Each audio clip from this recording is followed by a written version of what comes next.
The ultimatum. The Galactic Council had existed for over 15,000 years, uniting over 600 advanced civilizations across 3 spiral arms of the Milky Way. For millennia, they had established order, regulated technology, mediated conflicts, and guided younger species into the interstellar community. Their word was law, their decisions absolute, until they met humans. Earth had only achieved faster-than-light travel 50 years ago, a mere blink in cosmic terms. Humans were classified as a Level 2 species, capable of interstellar travel, but lacking the advanced technology and unified planetary governance that would earn them voting rights within the Council. Still, they had established colonies on 12 worlds, traded eagerly with neighboring species, and earned a reputation for being unpredictable but innovative. Ambassador Xilara T. Vosh stood at the viewport of her diplomatic vessel, watching Earth grow larger as they approached. The blue-green world spun serenely, unaware of the storm about to break upon it. As the senior representative of the Galactic Council to humanity, she had delivered countless directives and regulations. Today's message was different. Today, she carried an ultimatum. "We're receiving a transmission from Earth Defense Command," her aide, Ralnick, reported. "They're requesting our purpose for approaching without prior diplomatic clearance. Tell them I carry an urgent message from the High Council itself." Xilara replied, straightening her ceremonial robes. "Request an immediate audience with the Human Planetary Alliance leadership." 6 hours later, Xilara stood before the HPA Emergency Council in their New Geneva headquarters. 24 human representatives from Earth and its colonies watched her with expressions ranging from curiosity to suspicion. "Distinguished representatives of humanity," Xilara began, her translator converting her harmonic speech into human English. "The Galactic High Council has made a discovery of utmost importance regarding your homeworld." "What kind of discovery?" asked Chancellor Maya Ortega, the elected head of the HPA. Xilara activated a holographic display showing Earth's core. "Your planet contains an unusually high concentration of a substance we call Nexium-12. This element is exceedingly rare. Your planet contains more than all currently known deposits combined." "And why is this council business?" asked General Cheng, the stern-faced head of Earth's defense forces. "Nexium-12 is critical for the next generation of transdimensional gateways that will revolutionize galactic travel. The Council has voted unanimously to declare Earth a galactic resource world." The room erupted in shocked exclamations. Chancellor Ortega raised her hand for silence. "And what exactly does that designation mean, Ambassador?" Xilara kept her 4 eyes steady, despite her discomfort. "Resource worlds are placed under direct Council authority. Extraction operations must begin immediately. The Council recognizes this will cause significant disruption, so we offer generous compensation and relocation assistance to compatible worlds." "Relocation?" General Cheng's voice was dangerous quiet. "You're asking us to abandon Earth?" "Not immediately," Xilara clarified. "The extraction process will take approximately 30 Earth years. During this time, population centers will be gradually relocated as extraction zones expand. The Council has already selected 3 candidate worlds suitable for human habitation." Chancellor Ortega's face had gone pale. "Ambassador Tivash, let me be clear. You're telling us that the Council intends to mine our homeworld to the point of uninhabitability, and in exchange, you'll help us move elsewhere." "The Council understands this is difficult," Xilara said, "but the needs of galactic civilization must take precedence. This is not a request. The Nexium-12 extraction will proceed. The only question is whether humanity accepts the Council's generous relocation assistance or faces enforcement action. Are you threatening us?" General Cheng stood, his massive frame towering over the table. "I am stating reality," Xilara replied calmly. "The Council's decision is final. You have 30 Earth days to signal your compliance and begin preparations, or the Council will take necessary measures to secure the resource." "This meeting is adjourned," Chancellor Ortega announced, her voice tight with controlled fury. "Ambassador, you will remain on Earth while we consider the Council's proposal." As the human representatives filed out, Silara noticed something unexpected in their expressions. Not defeat or resignation, as she had seen in other species faced with Council demands. Instead, she saw anger, determination, and something else. A calculating look that made her inner membranes flutter with unease. 3 days later, Chancellor Ortega invited Silara to observe an emergency session of the Human Planetary Alliance. Representatives from all Earth nations and colony worlds were present, either physically or via hologram. The chamber buzzed with tense energy. "The vote is complete," Ortega announced. "By unanimous decision, the Human Planetary Alliance rejects the Galactic Council's declaration of Earth as a resource world. We refuse the relocation proposal and demand the Council recognize Earth's sovereign right to self-determination under the Treaty of Proxima, which we signed in good faith." Silara had expected this initial refusal. Most species resisted at first. "I respect your position, Chancellor, but I must remind you that the Treaty of Proxima explicitly exempts critical resource discovery scenarios. The Council's legal position is unassailable." "Perhaps," Ortega replied with a thin smile. "But our position is our home. Ambassador Tivash, humanity will not surrender Earth, not for all the Nexium-12 in the galaxy." "Then you leave the Council no choice but to implement enforcement protocols," Silara stated, feeling genuine regret. She had come to respect humans during her posting. "And you leave us no choice but to defend ourselves," General Cheng responded. Silara couldn't help but scoff. "General, while I admire your species' spirit, surely you recognize the futility of resistance. The enforcement fleet consists of over 500 vessels with technology centuries beyond your capabilities." "We understand the situation perfectly, Ambassador," Ortega said with surprising calm. "Please convey our decision to the Council. Earth is not negotiable." When Silara returned to her ship, she sent an encrypted message to the High Council. Humanity's refusal had been expected. What troubled her was their confidence. Most Level 2 species, when facing Council enforcement, showed terror or desperate bargaining. The humans displayed neither. The Council response came swiftly. Enforcement fleet dispatched. Arrival in 14 Earth days. Maintain observation protocols. The next 2 weeks saw frantic activity across Earth and its colonies. Ships of all sizes darted between planets, civilian vessels were retrofitted with mysterious equipment, and vast areas of Earth's surface showed unusual energy signatures. Silara's requests for explanation were politely deflected. On the 13th day, Chancellor Ortega requested a final meeting. "Ambassador," she said, "we wish to avoid bloodshed. Please inform the Council that we are willing to negotiate a limited extraction agreement that doesn't require planetary evacuation." Silara felt relief flood her system. "I'm pleased to hear reason prevail, Chancellor. I'll convey your—" However, Ortega interrupted. "We must insist the enforcement fleet remain outside the heliopause until negotiations conclude. Any military vessels crossing that boundary will be considered an act of war." Silara stared at her in disbelief. "Chancellor, you cannot dictate terms to the Galactic Council. The fleet will position itself as strategic necessity dictates." "Then we have nothing more to discuss," Ortega replied, rising. "We've made our decision. The Council has made theirs. Tomorrow, we see whose conviction holds stronger." The enforcement fleet emerged from hyperspace at the edge of the Sol system with overwhelming force. 520 vessels arranged in battle formation, their massive hulls gleaming against the backdrop of space.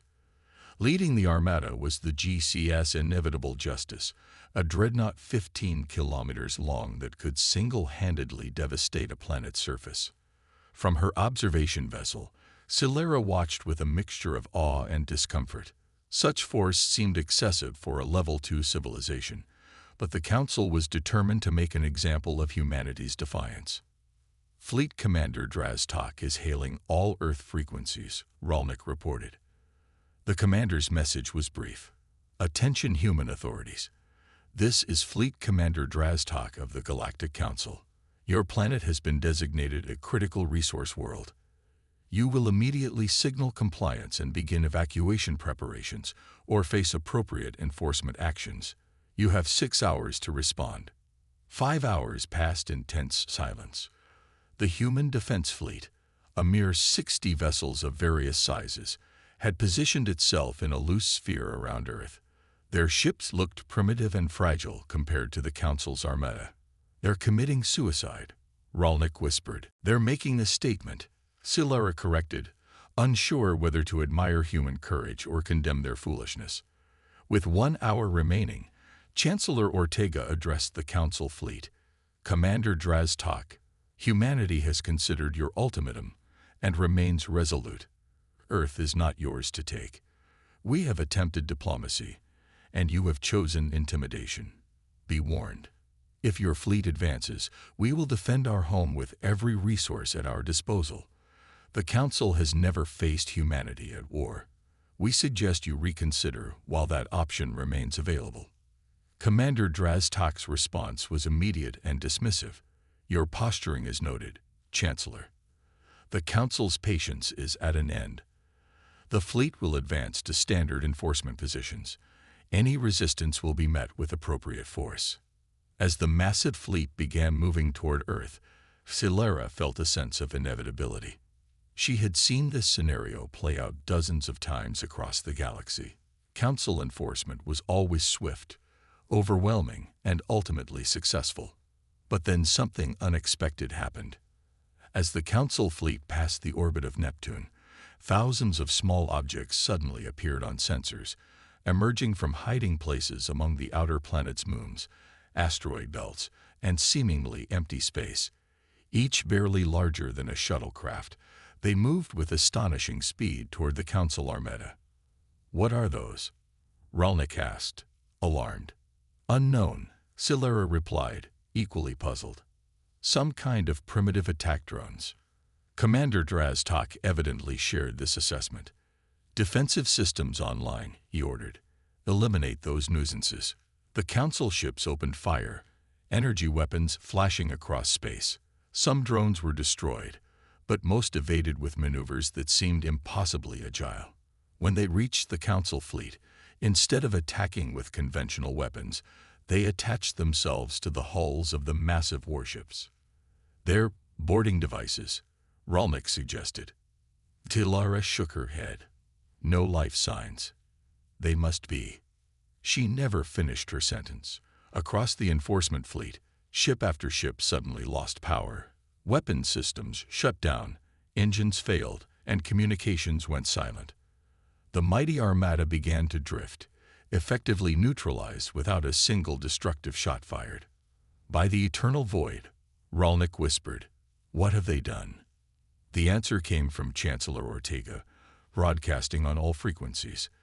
"Commander Draztok, your vessels have been temporarily disabled by our nest devices, neutralizing electronic systems technology. Your life support remains functional, but your weapons, drives, and most communication systems are offline. This demonstration is a fraction of humanity's defensive capability.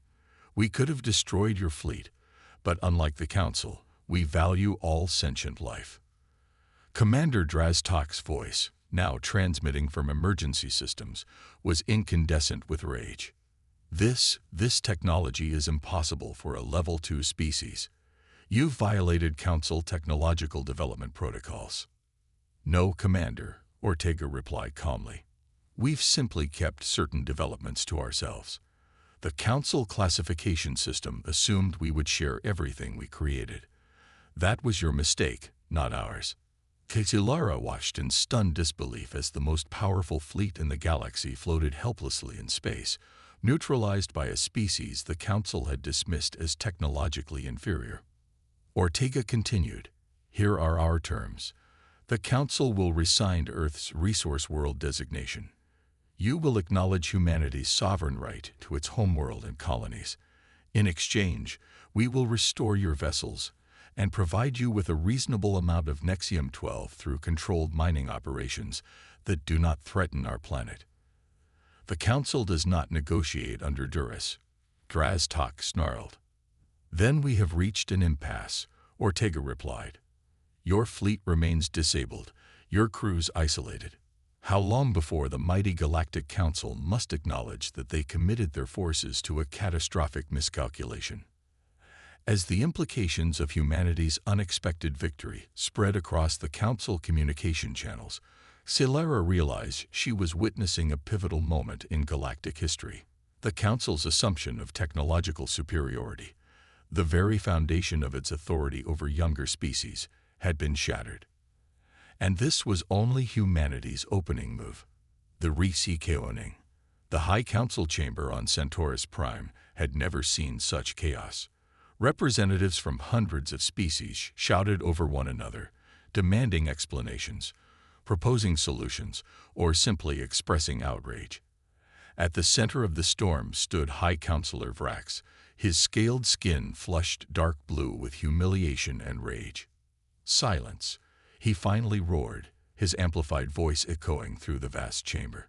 This disgraceful display solves nothing. The chamber gradually quieted, though the tension remained palpable.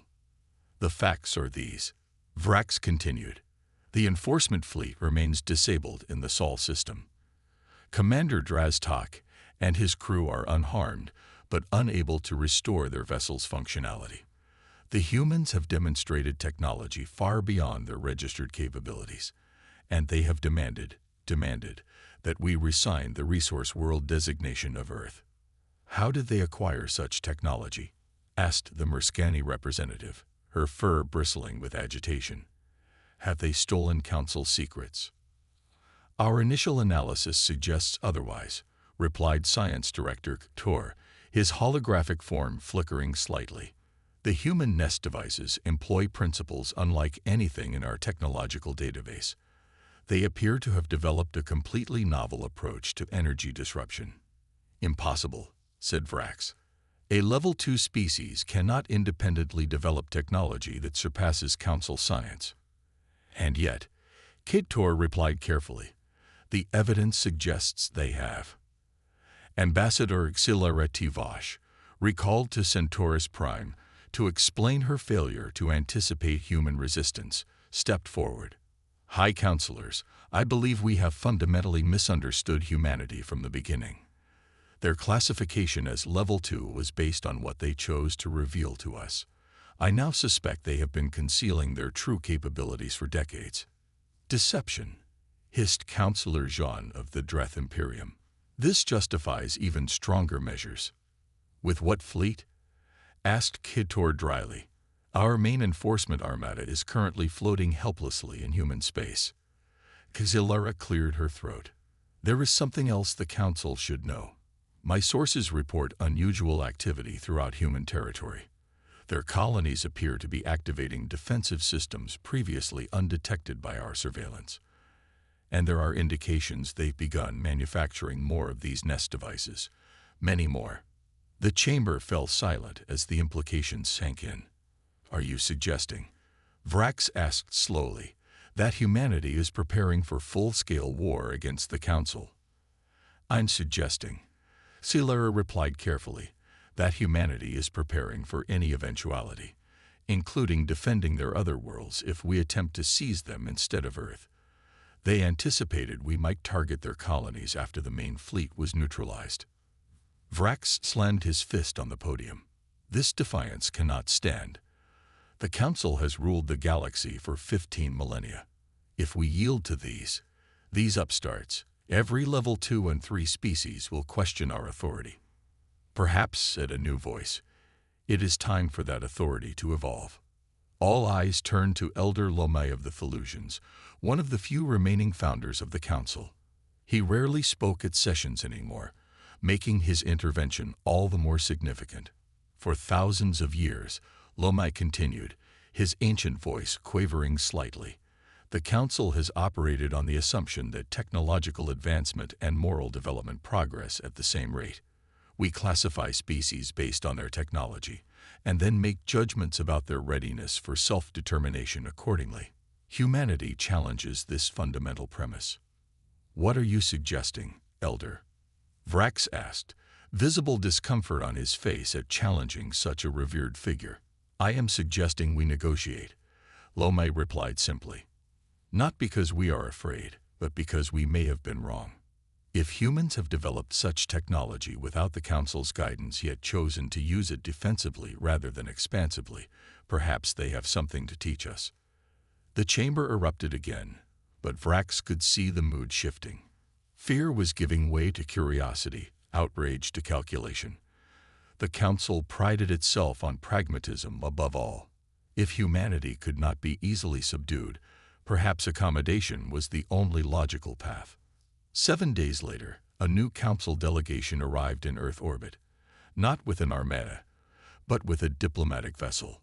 Aboard were Xilara Tivosh, Science Director Kitor, and to everyone's surprise, Elder Lomé himself. They were escorted to the New Geneva headquarters by an honor guard of human ships. The negotiations were unlike any in Council history.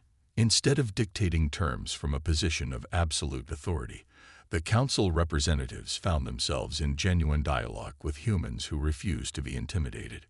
"We understand your need for Nexium-12," Chancellor Ortega acknowledged during the third day of talks, "and we're willing to provide it, through controlled extraction methods that don't threaten Earth's habitability. Such methods would yield only a fraction of the resource," Kitor pointed out. "True," agreed Dr. Ileana Chen, Earth's leading xenogeologist. "But we've developed alternative extraction techniques that could access deeper deposits with minimal environmental impact. Techniques the Council hasn't considered because they emerge from our unique approach to planetary science." "And you would share these techniques?" Kitor asked, his scientific curiosity overcoming his political reservations. "We would," Ortega confirmed, "as part of a comprehensive technology exchange. There are many areas where Council experience exceeds our own. We seek partnership, not domination." Elder Lomé's eyes twinkled. "A refreshing perspective, Chancellor. But I must ask, why did humanity conceal its technological advancements? The Council encourages open sharing of innovation." General Cheng answered instead of Ortega, his voice matter-of-fact. "History, Elder Lomé. Human history is filled with encounters between technologically mismatched civilizations. Such meetings rarely ended well for the less advanced party. When we achieved interstellar flight and discovered the Council's classification system, we made a strategic decision to appear less advanced than we were while we assessed the true nature of galactic politics. A decision vindicated by recent events," Silara observed dryly. "Yes," Cheng acknowledged without apology. "When the Council's first response to discovering a valuable resource was to claim our homeworld without meaningful consultation, it confirmed our caution was warranted. While the diplomatic negotiations continued, the situation in space remained tense. The disabled enforcement fleet had been clustered at a safe distance from Earth, their life support and basic systems restored by human technical teams, but weapons and propulsion still neutralized. Commander Draztak, confined to his flagship, seethed with humiliation. A decorated veteran of 3 Council enforcement actions, he had never faced defeat, certainly not at the hands of a supposedly inferior species. He still had one card to play. Unknown to the humans or even the Council delegation, the GCS Inevitable Justice carried a weapon of last resort, a dimensional fracture device capable of rendering a planet uninhabitable.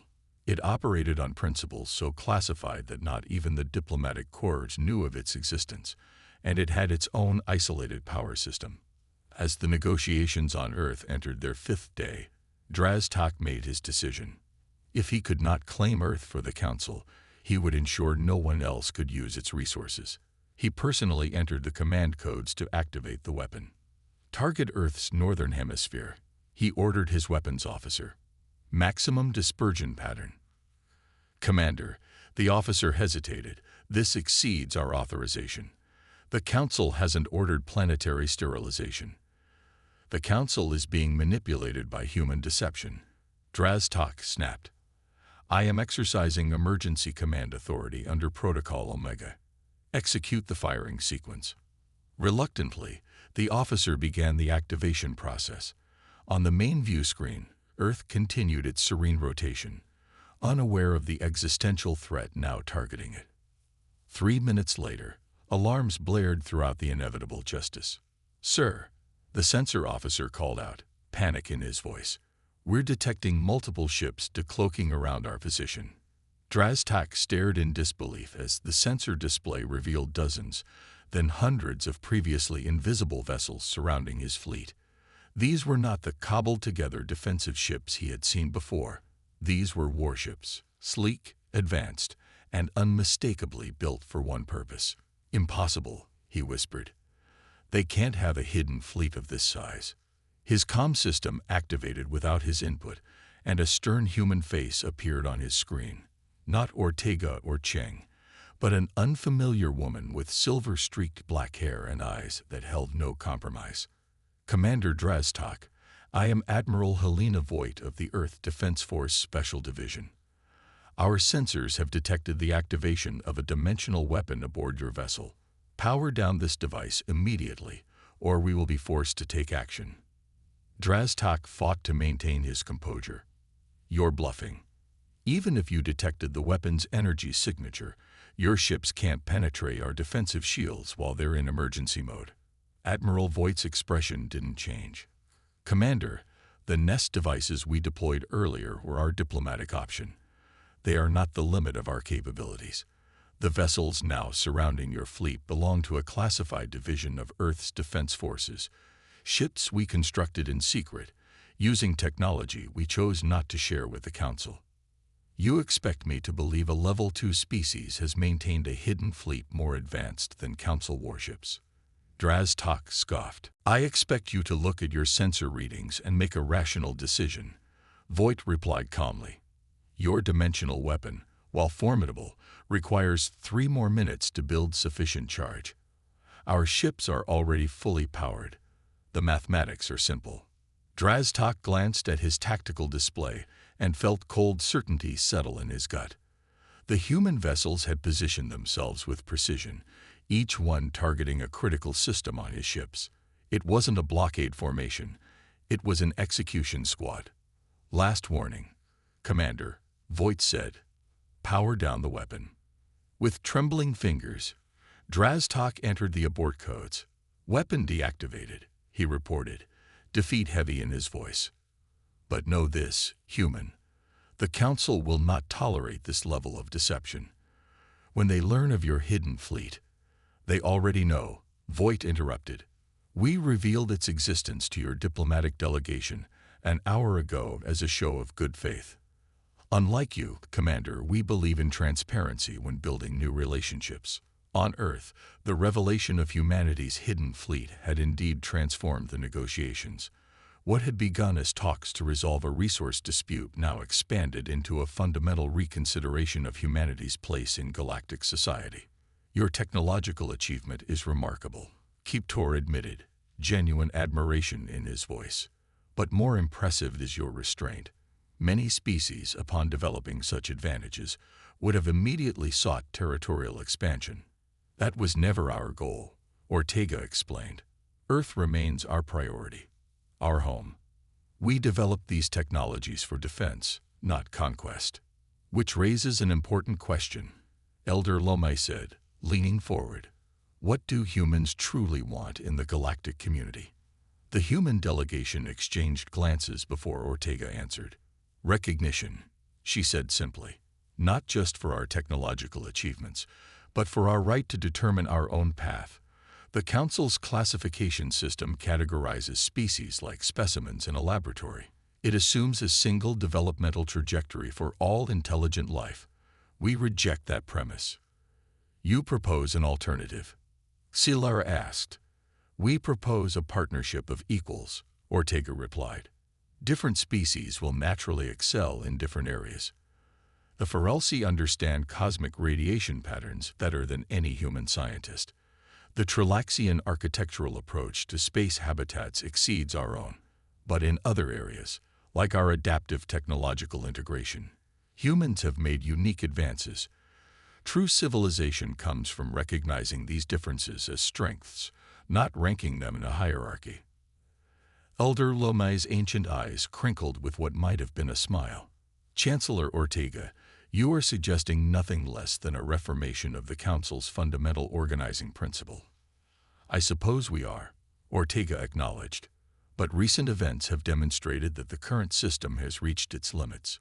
When a supposedly lesser species can neutralize the Council's entire enforcement capacity, perhaps it's time to reconsider some basic assumptions. 3 months later, the Galactic Council convened its most historic session in thousands of years. Representatives from all member species gathered to witness the ratification of what was being called the Soul Accords, a comprehensive revision of Council structure and policy. Earth's designation as a resource world was officially rescinded. Instead, a joint Earth Council Commission would oversee limited Nexium-12 extraction using new human-developed techniques that preserved the planet's integrity. In exchange, humanity would share key technological innovations, particularly in energy systems and material science. But the most profound change was philosophical. The species classification system was abolished, replaced with a more nuanced framework that recognized different evolutionary and technological paths without inherent hierarchy. Worlds would no longer be categorized as resources to be exploited, but as unique ecosystems to be respected. Chancellor Ortega stood before the assembled council, the first human to address the full body as an equal. When your fleet appeared in our skies, she said, humanity faced a choice between submission and defiance. We chose defiance, not because we sought conflict, but because we believed our home was worth defending at any cost. What began as a confrontation has evolved into collaboration, proving that even the oldest institutions can learn, adapt, and grow. Across the chamber, Commander Draztok, demoted but still present as a military observer, watched with complex emotions. The humiliation of defeat still burned, but even he could not deny the unexpected benefits of the new arrangement. Council scientists were already adapting human nest technology to create more efficient energy distribution systems. Human engineers were helping redesign hyperdrive matrices using principles the Council had never considered. The greatest strength of any civilization, Ortega continued, is not its weapons or resources, but its ability to recognize when change is necessary. The Council has ruled the galaxy with wisdom for thousands of years. Today, that wisdom shows itself in the courage to evolve. As the chamber erupted in approval, Silara Tivash found herself standing and joining the acclamation. She had begun this journey as an ambassador delivering an ultimatum to a supposedly inferior species. She ended it with a newfound respect for humanity and a transformed understanding of her own civilization's potential. The Galactic Council had pushed too far, and humanity's fury had indeed been unleashed. But what emerged from that confrontation was not destruction but renewal. A new galactic order was dawning, built not on dominance, but on recognition of the unique strengths each species brought to the cosmic community. And it had all begun because someone underestimated humanity's determination to protect its home. Years later, when new species achieved interstellar flight and encountered the Galactic Council, they were welcomed not with classifications and regulations, but with respectful diplomatic overtures. The story of Earth and the enforcement fleet became legendary, a cautionary tale about presumption and a hopeful narrative about the possibility of change. The council chambers on Centaurus Prime were redesigned, the hierarchical arrangement replaced with a circular format where all representatives sat as equals. And at the entrance, a simple monument stood, a small globe of blue-green marble quarried from Earth, with words inscribed in multiple languages. Never mistake technological difference for inferiority. Never underestimate a species fighting for its home. In confrontation we found conflict. In understanding we found strength. It was a lesson the galaxy would not soon forget.